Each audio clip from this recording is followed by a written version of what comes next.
하나님의 말씀은 데살로니가 후서 3장 전체입니다. 오늘 8월 31일 마지막 날인데요, 데살로니가 후서 3장 전체입니다.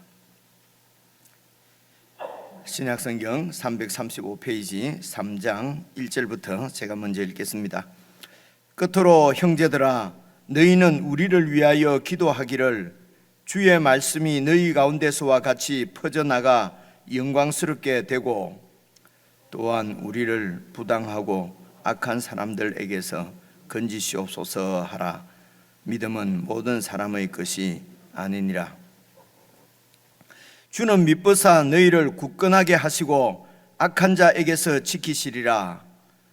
너희에 대하여는 우리가 명한 것을 너희가 행하고 또 행할 줄을 우리가 주 안에서 확신하노니, 주께서 너희 마음을 인도하여 하나님의 사랑과 그리스도의 인내에 들어가게 하시기를 원하노라. 형제들아, 우리 주 예수 그리스도의 이름으로 너희를 명하노니 게으르게 행하고 우리에게서 받은 전통대로 행하지 아니하는 모든 형제에게서 떠나라. 어떻게 우리를 본받아야 할지를 너희가 스스로 아나니, 우리가 너희 가운데서 무질서하게 행하지 아니하며 누구에게서든지 음식을 값없이 먹지 않고 오직 수고하고 애써 주야로 일하면 너희 아무에게도 폐를 끼치지 아니하려 함이니, 우리에게 권리가 없는 것이 아니요 오직 스스로 너희에게 본을 보여 우리를 본받게 하려 함이니라. 우리가 너희와 함께 있을 때에도 너희에게 명하기를, 누구든지 일하기 싫어하거든 먹지도 말게 하라 하였더니, 우리가 들은즉 너희 가운데 게으르게 행하여 도무지 일하지 아니하고 일을 만들기만 하는 자들이 있다 하니, 이런 자들에게 우리가 명하고 주 예수 그리스도 안에서 권하기를, 조용히 일하여 자기 양식을 먹으라 하노라. 형제들아, 너희는 선을 행하다가 낙심하지 말라. 누가 이 편지에 한 우리말을 순종하지 아니하거든 그 사람을 지목하여 사귀지 말고 그로 하여금 부끄럽게 하라. 그러나 원수와 같이 생각하지 말고 형제같이 권면하라. 평강의 주께서 친히 때마다 일마다 너희에게 평강을 주시고, 주께서 너희 모든 사람과 함께 하시기를 원하노라. 나 바울은 친필로 문안하노니, 이는 편지마다 표시로서 이렇게 써노라. 우리 주 예수 그리스도의 은혜가 너희 무리에게 있을지어다. 아멘. 오늘 3장 1절도부터 보시면은요, 끝으로 형제들아, 우리를 위하여 기도하기를. 그래서 바울 선교팀이 지금 이 편지를 보낼 때는 이제 아테네를 지나서 이런 고린도에 있을 때라고 그렇게 이렇게 우리가 추측할 수 있습니다. 고린도에서 여러분 복음을 전할 때에 어떻게 전해졌는가 하는 것은 이제 사도행전을 읽어보면 나오는데요. 그리고 고린도전서를 읽어보면 나오는데 우리가 따로 읽을 시간은 없는데 어디에서 보십시오. 그 2절을 보시면은요, 또한 우리를 부당하고 악한 사람들에게 건지시옵소서라고 하라. 믿음은 모든 사람의 것이 아니다. 그래서 말씀이 전해졌는데 이 말씀을 받고 예수님을 믿고 예수님의 사람이 되는 사람들도 있고, 또 거역하고 반역하고 그렇게 해서 린치를 가하는 그런 대직자들도 늘 생기는 것이죠. 그래서 이제 1절을 다시 보시면요, 끝으로 형제들아, 너희는 우리를 위하여 기도하기를, 주의 말씀이 너희 가운데서와 같이 퍼져나가 영광스럽게 되고.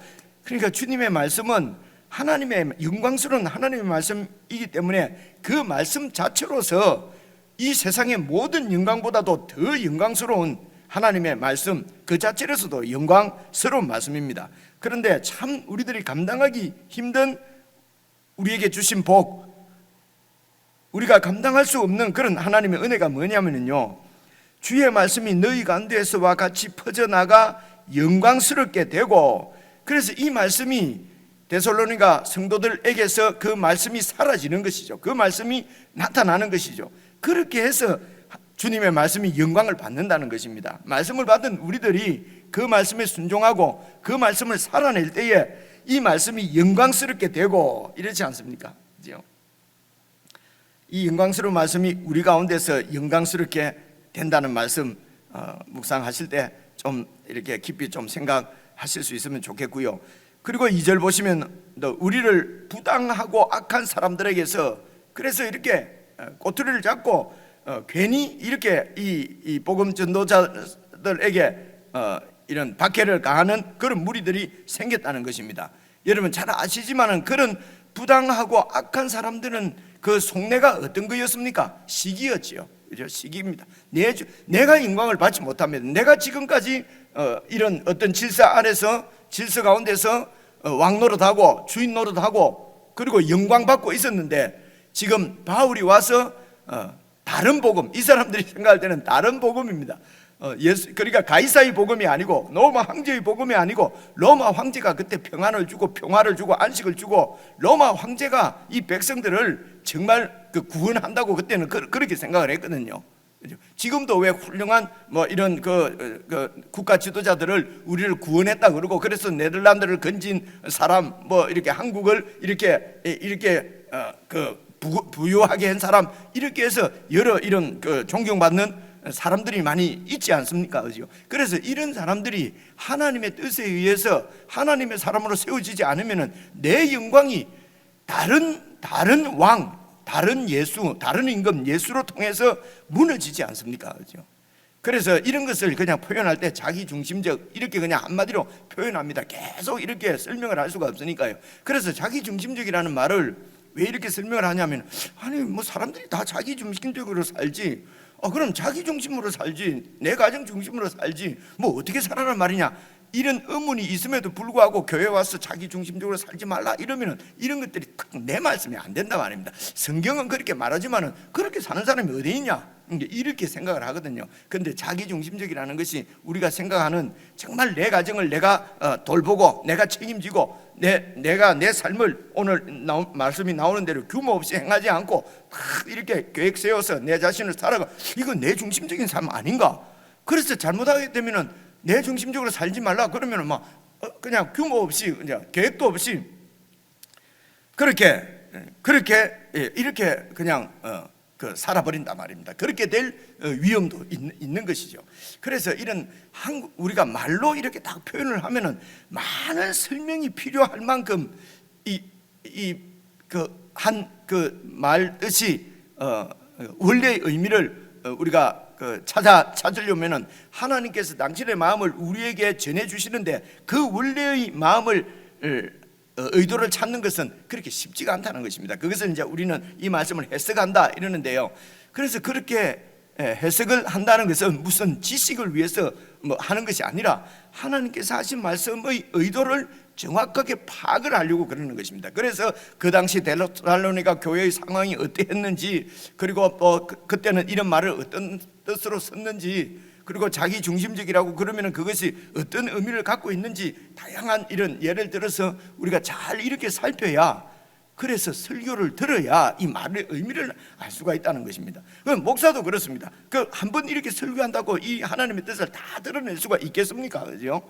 그러니까 또 주님께서도 그래서 같은 말씀을 오늘 데살로니가 전후서에서도 얼마나 같은 말씀이 많이 나옵니까? 나올 때마다 다시 해석하고 다시 풀어 그래서 뜻을 풀어 전하고 그렇게 안식일에 회당에 들어가서 성경을 가지고 뜻을 풀어서 메시아 그리스도께서 해를 받고 다시 살아나야 될 것을 성경을 통해서 이렇게 해석해서 전하더라.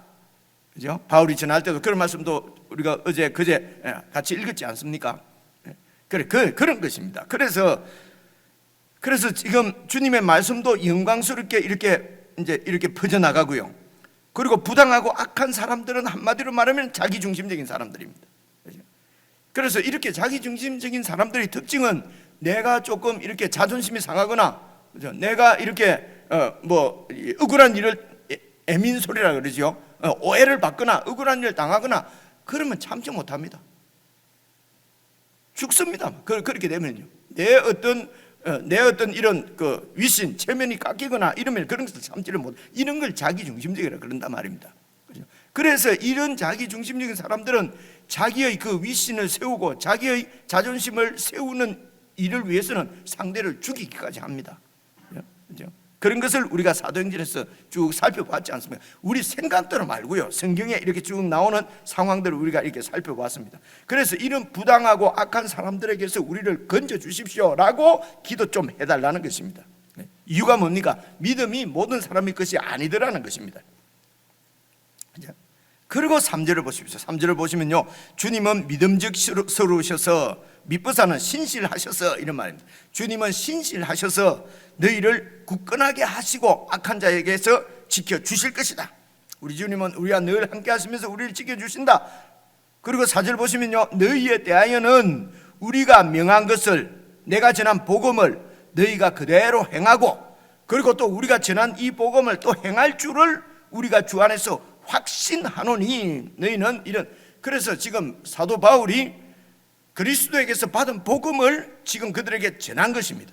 그래서 사도 바울이 전하는 이 그리스도의 복음을 여러분 잘 들어보십시오. 사도 바울이 그리스도를 만나서, 그러니까 예수님께서 사도 바울을 만나 주셨습니다. 실제로 만나 주셨어요. 그리고 이제 주신 복음을, 받은 복음을 지금 데살로니가 교인들한테 전했고, 그들이 이방인이었고 혹은 유대인으로서 믿지 예수님을 모를 때에 전했습니다.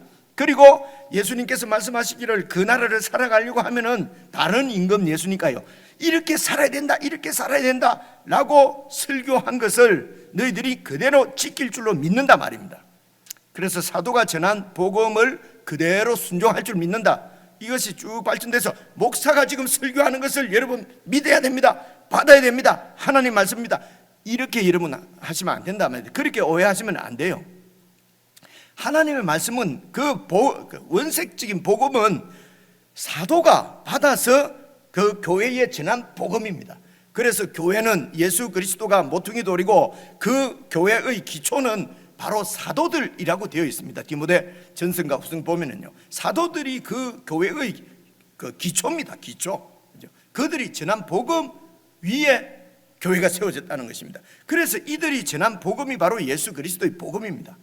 그래서 사도가 바울이 나의 복음, 우리의 복음 이렇게도 표현하는 것입니다. 그래서 그 복음을 우리가 받아서 내가 그대로 전하면은 저도 우리의 복음, 우리 교회의 복음은 바로 예수 그리스도의 복음일 수 있지요. 그죠?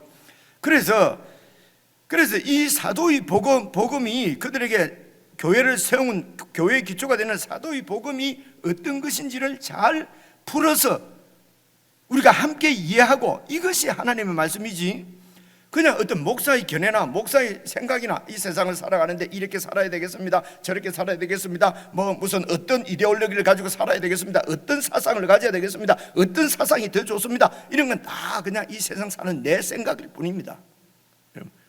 그래서 목사의 생각이 설교를 통해서 나오는 경우가 많기 때문에, 설교라고 하는 것을 통해서 나오는 것이 많기 때문에 그것이 하나님 말씀은 아닙니다.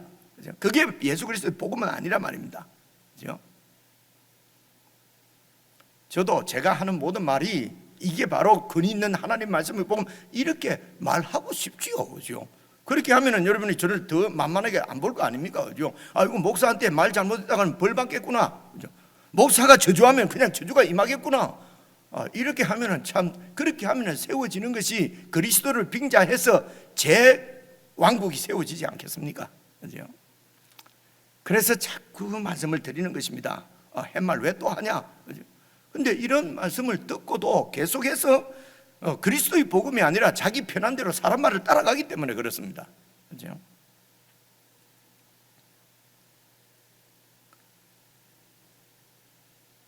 그래서 설교는 이 성경이 그러니까 그 그리스도의 복음입니다. 하나님의 말씀입니다. 이 말씀이 무슨 의미인지 무슨 뜻인지를 우리가 저와 여러분이 함께 잘 보면서, 어려운 것이 전혀 없지 않습니까? 그렇죠? 그래서 이렇게 복음이 잘 전해지도록 나를 위해서 기도해달라. 이 복음 때문에 악한 사람들이 이 복음을 방해한다. 그런데 너희는 우리가 전한 이 복음을 그대로 행하고 있고 또 행할 줄을 확신한다. 왜냐? 5절 주께서 확신한다. 왜냐가 아니고요, 주께서 너희 마음을 인도해서 하나님의 사랑과 그리스도의 인내에 들어가게 하시기를 원하는 하나님의 사랑까지 그리스도의 인내까지 이런 뜻일 수도 있고요. 하나님의 그 사랑, 그리스도의 그 인내, 그러니까 사랑과 인내죠. 그렇죠? 그래서 이 복음의 삶은, 그리스도인의 삶은 풍성한 사랑과 소망을 가지고 인내하는 것입니다. 인내한다는 말은 힘들고 어렵다는 거지 않습니까? 그죠? 그래서 그것을 인내할 수 있는 것은 그리스도에 대한 소망입니다. 그래서 이 말씀을 좀 더 우리가 잘 이해를 하려고 하면 어제 우리가 그냥 쑥 넘어가 버렸는데요, 시간이 없어서 어제 너무 길게 했었죠. 그래서 2장 13절 한번 보십시오. 2장 13절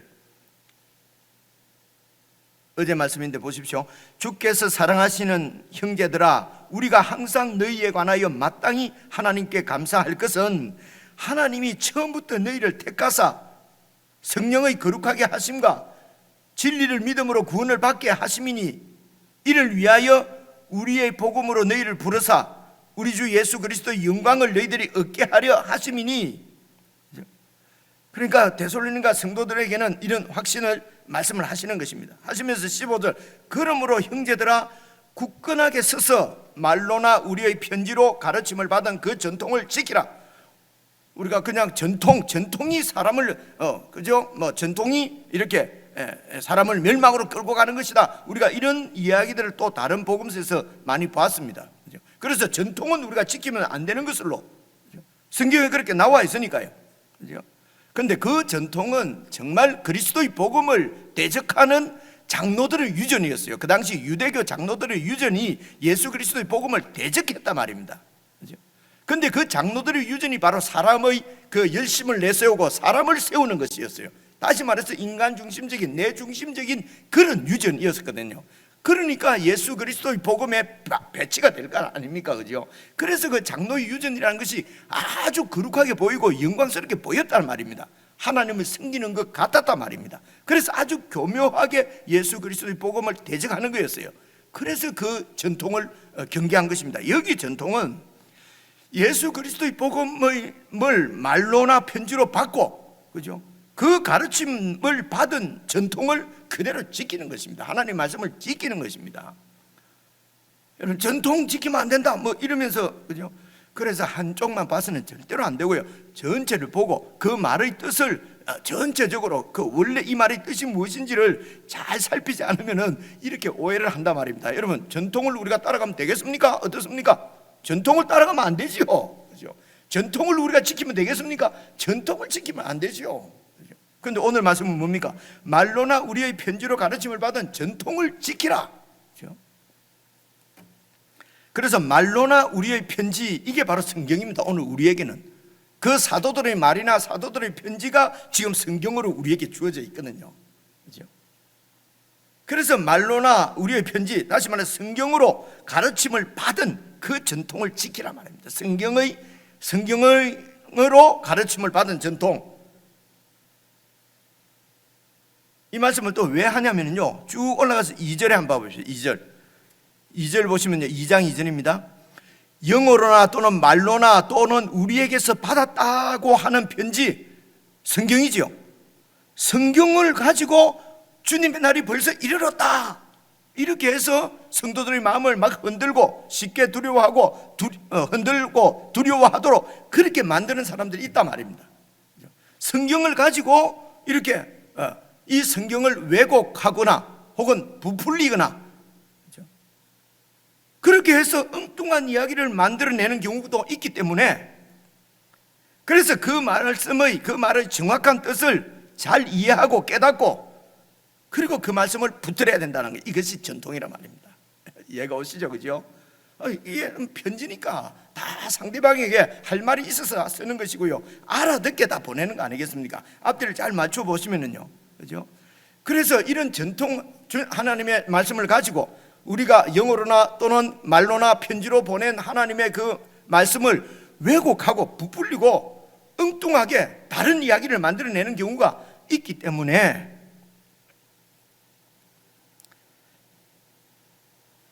그래서 조심해야 된다는 것입니다. 그래서 설교를 잘 들어야 되고요, 아무 설교나 듣고 따라가고 이렇게 하면 안 된다, 이런 말씀이죠. 같이 성경을 교회가 같이 보면서 이게 정말 맞는 말인가 아닌가, 이 말씀이구나, 같이 알아가야 된다는 것이죠.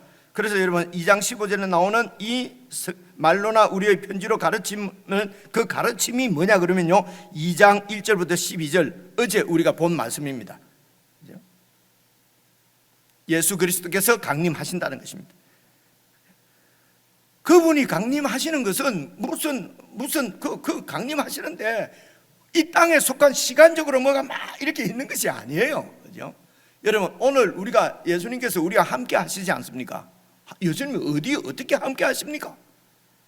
예수님이 우리 속에 와 계십니까? 성령님이 와 계십니까? 그죠? 예수님께서 재림하실 때에 다시 오시는 이 세상 종말에 다시 오시는 분이 예수님입니까? 성부 하나님입니까? 여러분 요한계시록 1장에 보면요, 다시 오시는 분은요 성부 하나님으로 나와요. 오늘 데살로니가 전서에도 우리가 어제 보신 것처럼 하나님께서 예수님과 함께 죽은 성도들을 데리고 오시리라 이랬거든요. 예수님이 재림하시는 거 아니잖아요. 또 이런 말씀을 보면요. 그래서요, 지금도 예수님이 우리와 함께 하시는 것은 우리가 영으로 함께 하시지 않습니까? 영으로. 간단하게 설명을 해볼게요. 영으로 그분은 우리와 함께 하십니다. 영은 눈에 보이지 않는 세계입니다. 그죠? 제가 그냥 수학적으로 4차원 세계 했는데 4차원이라고 보다는 영원한 세계지요. 그래서 이 영원한 세계는 지금 우리가 살고 있는 이 세대의 다음 세대입니다. 그래서 내 세라고도 합니다, 사람들이. 그죠? 그래서 이 세상에 하나님 안 믿는 사람도 내세가 있다고, 영원한 세계가 있다고 믿는 사람도 있고요, 안 믿는 사람도 있고요. 그런 종교성들을 가지고 있어요. 하나님이 주신 종교성이에요. 그러니까 그것은 그 내세는 비밀이지요. 우리가 알 수가 없습니다. 그러니까 우상을 섬기는 세상 사람들 가운데서도 여러분 여러 내세에 대한 이야기들이 막 이렇게 많은 이야기가 있습니다. 그 이야기는 바로 우상, 내 중심적으로 다 만들어낸 이야기일 수밖에 없어요. 그죠? 그런 세상에서 이런 학문, 종교학을 연구하는 사람들은 성경도 사람이 만들어낸 그런 거라고 생각을 하는 거예요. 그렇게 생각하면 방법이 없잖아요. 그죠? 그러니까 성경도 그런 이야기라, 비슷한 이야기가요, 이런 부족에게도 있었고, 고대의 이런 수메르 민족에게도 이런 이야기가 있고, 창조 이야기가 성경에만 있는 것이 아니거든요.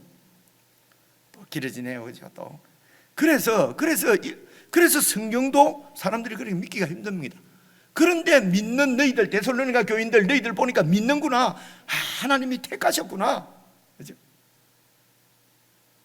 그렇게 얘기하는 것입니다. 하나님 택하셨구나. 그래서 이 믿음을, 이 전통은 뭡니까? 말로나 글로 보낸, 다시 말해 성경에 의한, 그죠? 성경으로 받은 가르침, 그 가르침의 전통을 굳게 그렇게 지키라는 것입니다. 그래서 우리는 이제 이 성경의 증거는 그 내세의 생명을 영생이라고 그래요. 영원한 생명이에요. 그 영원한 생명을 예수 믿는 우리에게 하나님이 주셨습니다. 그래서 영으로는 지금 우리가 그 내세를 지금 살고 있는 것이거든요. 이게 지금 성경, 이게 우리가 이 땅에서 영생을 누린다는 뜻이에요.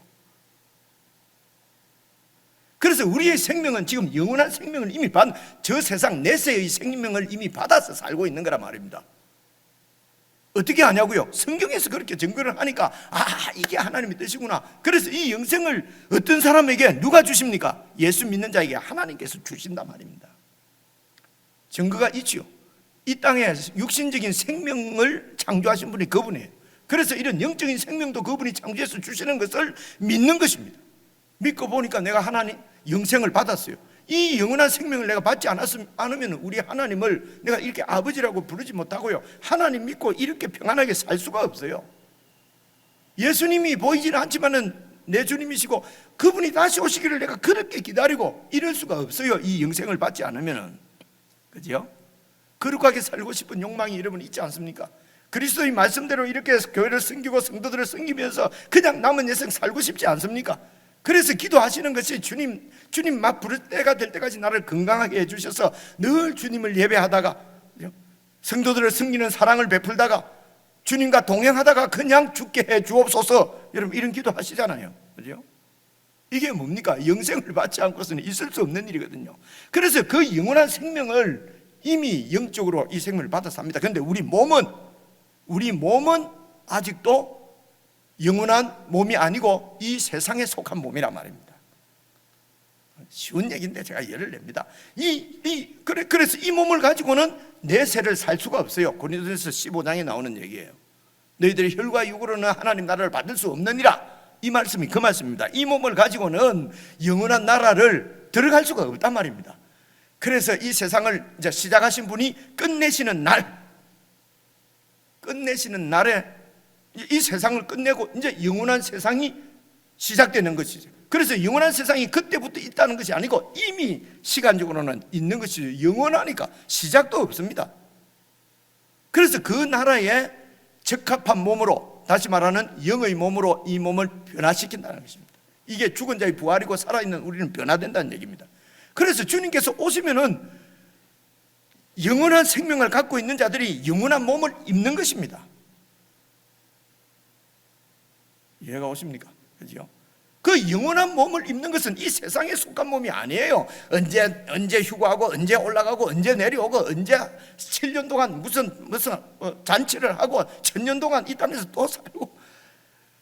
여러분 잘 생각을 해보십시오. 그래서 이 땅에서 우리가 살아갈 때에 주님이 오실 때까지, 혹은 내가 죽을 때까지, 죽었단 말은 주님이 오시는 거와 마찬가지죠. 그죠?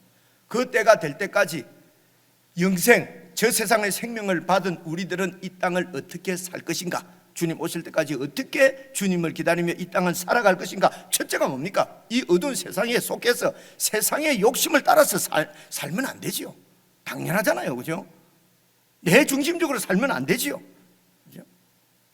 그래서 6절 보십시오. 형제들아, 우리 주 예수 그리스도 이름으로 너희를 명하노니 게으르게 행하고, 이 게으르게가 개역 그 앞에 이 개역 개정이 있잖아요. 우리가 보는 게 개역 한글에 보면 규모 없이 행하고 이렇게 돼요. 규모 없이라고 번역을 했어요.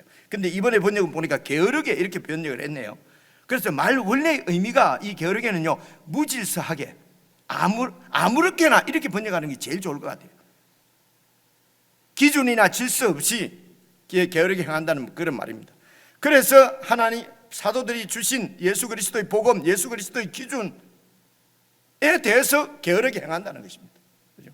그것이 나를 그대로 살기가 어렵거든요. 왜 힘듭니까? 내 중심적으로 사는 그리스도의 복음에는 부딪히게 돼 있어요. 그러니까 그냥 삶을 그런 기준이 아니라, 우리가 말로나 우리의 편지로 가르친 그 전통을 따라 사는 것이 아니라 그냥 자기 생각에 좋은 대로 자기가 그냥 왜곡해서, 그 말씀을 왜곡해서 부풀려서 다른 이야기를 만들어서 그렇게 그렇기 때문에 게으르게 행하고, 그다음 보십시오. 우리에게서 받은 전통대로 행하지 아니하는, 이걸 가지고 이제 목사가 설교하기 좋지요. 내 말대로 하지 않으면은 성경에도 보세요 이렇잖아요. 그죠? 목사의 설교대로가 아니고 이 성경에 나타난 이 복음대로 그렇게 살지 않는 모든 형제에게서 떠나라.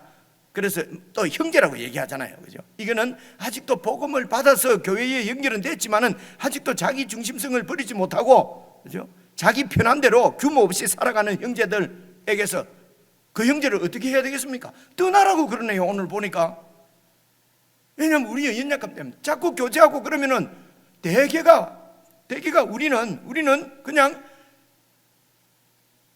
어둠에서 빛으로 오는 것보다 빛에서 어둠으로 가는 게 너무 쉽기 때문에 그렇습니다. 여러분 생각해, 좋은 얘기는 잘 안 퍼지잖아요. 나쁜 얘기는 그냥 확 퍼지잖아요. 오늘 우리 이 세상 삶을 보면은요, 좋은 얘기는 와 안 퍼집니까? 말해주기 싫은 거죠. 내보다 더 좋아지면 안 되니까.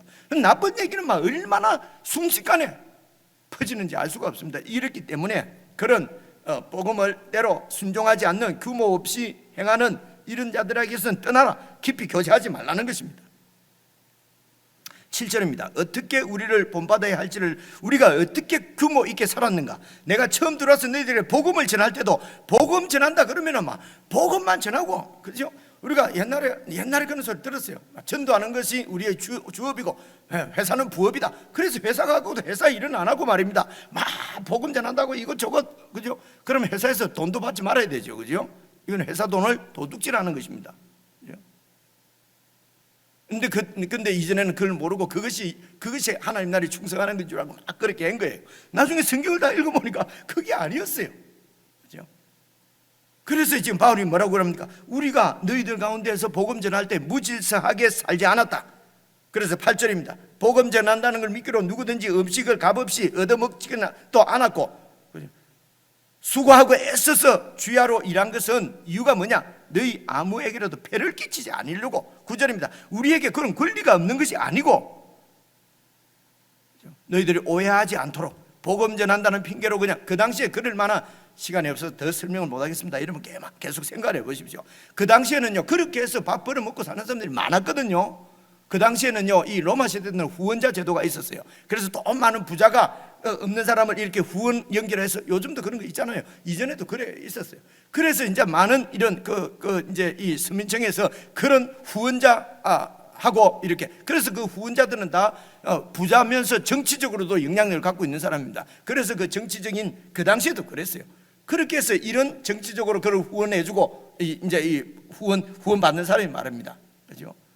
이런 것이, 그리고 철학자들이 와서 가르치는 것이, 그것이 바로 생계를 위한 수단이고, 그러니까 바울이 전하는 것도 생계의 수단, 혹은 그 바울의 복음을 듣고 이 후원을 받는 사람들이 너무 좋잖아요, 그죠? 그래서 일도 안 하고, 이런 것들이 다 이렇게 섞여서 오해할 수 있는 여지가 있어서, 그래서 나는 내가 벌어서 먹고, 그래서 밥도 나 한 그릇 안 얻어 먹었다. 그럴 권리가 없어서 그런 것이 아니라 그게 나쁜. 그래서 목사들은 요즘 더 자비랑 해야 된다 이런 말씀을 가지고요 그렇게 하는, 그것이 성경을 잘못 해석하는 거란 말입니다. 그렇죠? 권리가 없어서 그런 것이 아니고 너희들이 우리를 본받게 하려고, 삶을 규모 있게 살게 하려고. 그래서 10절, 우리가 너희와 함께 있을 때는 너희에게 이런 말도 했지 않느냐? 누구든지 일하기 싫어하거든 먹지도 말게 하라 라고도 말한 적 있지 않느냐? 그런데 우리가 들어보니까 너희 가운데 게으르게 행하여 도무지 일하지 않고 돌아다니면서 일만 만들고 막 돌아다니면서 험담이나 하고 그런 사람들이 있다고 하니, 성경을 부풀리고 왜곡하고 그렇게 해서 사람들 마음을 심란하게 하고 문제만 일으키는 자들이 있다 하니, 12절, 이런 자들에게 우리가 명하고 주 예수 그리스도 안에서 군하기를 조용히 자기 일 하라고. 자꾸 돌아다니면서 자꾸 그렇게 분란 일으키지 말고 자기 양식, 자기 손으로 일해서 작으면 작은 대로 많으면 많은 대로 자기 양식을 먹으라 하노라. 13절, 형제들아 너희는 선을 행하다가 주님 따라가다가 주님처럼 봉사하고 섬기고 사랑하고 그렇게 살다가 낙심할 수 있다는 것이요. 낙심하는 이유는 뭡니까? 자기 중심으로 또 돌아가기 때문에 그렇습니다. 그래서 낙심하지 말라. 끝까지 주님 중심으로 그렇게 선을 행하라. 14절, 누가 이 편지에 한 우리말, 오늘 우리에겐 성경입니다. 그죠? 누가, 그리고 이 성경을 해석하는 목사의 설교입니다. 누가 이 편지에 한 우리말을 순종하지 아니하거든 그 사람을 지목해서 사귀지 말고 그로 하여금 부끄럽게 만들어라. 그것이 아니라고 하는 것을 말씀을 가지고 부끄럽게 만들어라. 그러나 원수와 같이 생각하지는 말고 형제같이 권면하라. 그리고 16절은 이제 마지막 인사입니다. 여러분 개인적으로 다시 한번 말씀을 잘 묵상하시고 종말을 사는 우리가 어떻게 살아갈 것인가 규모 있게, 그죠? 신실하게 주님 앞에, 우리 몸이 아직 변화되지 않았지만은 우리에게는 이미 영원한 생명을 가지고 있고 그 생명으로 이 땅을 사는 것입니다. 어떻게 살 것인가? 기본은 주님과 동행하는 것이죠. 주님의 뜻이 우리를 통해서 영광을 받으시도록, 주님의 말씀이 영광을 받으시도록, 그래서 그런 관점에서 오늘 말씀도 잘 묵상하셔서 오늘 하루도 보람 있는 그런 햇빛 되는 그런 삶을 살 수 있기를 바랍니다.